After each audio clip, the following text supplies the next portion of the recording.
Today we talk about how can you add new fields to markets on your Shopify app. We're going to figure out the solution or know how you can do that on your app. So all you have to do, just go down, click on this sign down here.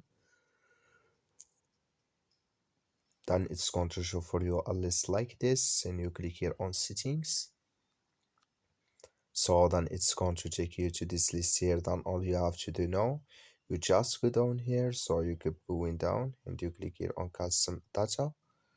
So then it's going to take you to this list here. Then you click here on markets and you come to this list and you come here to add new fields to markets. Clicking add definition. Just click here on add definition here. Then it's going to take you to this list. Add here name and here namespace and key. Then here description. Here if you want to select type, and you go down here if you want to enable or disable accesses, and here you just when you're down click on save. Then it's going to save with you. That's all you have to do. Thank you for watching. Don't forget to support us by liking and subscribe.